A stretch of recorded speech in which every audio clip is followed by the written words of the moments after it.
Here's a Craftsman block grinder or mailbox style grinder, model 397-19590, half horsepower.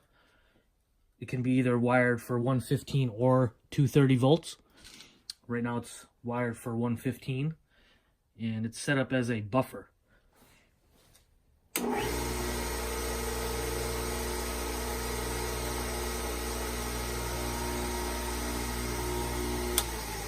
You can see how smooth it runs. And bearings are nice.